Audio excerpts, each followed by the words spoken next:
Bashundhara I ব্লকে একটা প্রজেক্টে এখন আমরা আছি, আর লাস্ট যে প্রজেক্টটা ছিলাম সেটা ছিল বসুন্ধরা কে ব্লকে। আমরা কিন্তু সবসময় বলে থাকি 70 to 80% টাইমস আমরা আসলে বাসাগুলোতে প্রবলেম পাই, বেশ কিছু প্রবলেম পাই, জায়গা নষ্ট হয়, নেগেটিভ স্পেস থাকে। এই জায়গাগুলোকে আমরা আরো অপটিমাইজ করার চেষ্টা করি যে কিভাবে আরো সুন্দর করা যায়। বসুন্ধরাতে আপনার লেআউটে খুব একটা পরিবর্তন দরকার হয় না, কারণ অলরেডি ফ্লোর প্ল্যান লেআউটটা ভালোই থাকে।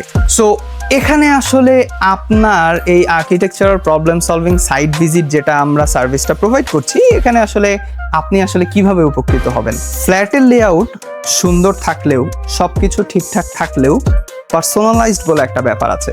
সেটা হচ্ছে আপনি আসলে বাসাটাকে আপনার জন্য কিভাবে ভাবতে চান বা কিভাবে দেখতে চান, সেই জিনিসটা আমরা আপনাকে বলতে পারেন রিড করে একটা ফাইনাল সলিউশন কিন্তু আপনাকে দিতে পারি।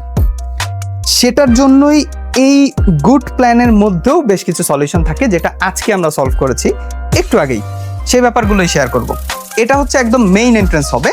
এখান থেকে ঢুকে এখানে আমরা যে ভয়েডটা দেখতে পাচ্ছি, যে ফাঁকা অংশটা দেখতে পাচ্ছি, এটা আলটিমেটলি ফাঁকা থাকবে না। এটা হচ্ছে আমাদের লিভিং রুম হয়ে যাচ্ছে। সো ওকে, সো এইখান থেকে ঢুকে এই পুরো অংশটা আমার লিভিং রুম।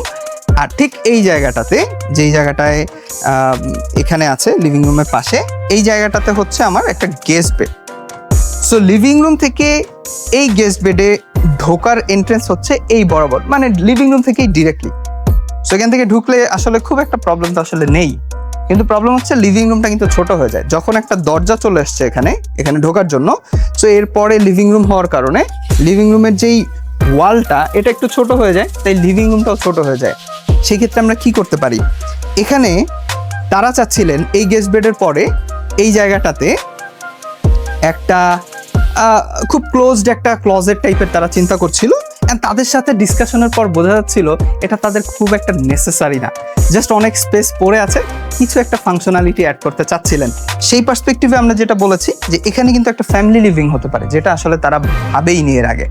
যখন আমরা পার্সোনালিটি টেস্ট করছিলাম তখন আমরা দেখছিলাম তারা একটু এলিগেন্টও চাচ্ছে, আবার একটু কোজি ভাইবও চাচ্ছে। সো তখন আমরা যে সাজেশন দিতে পেরেছি, মেইন লিভিংটা আমাদের একটু এলিগেন্ট ভাইব থাকবে, আমাদের ফ্যামিলি লিভিংটা একটু কোজি থাকবে।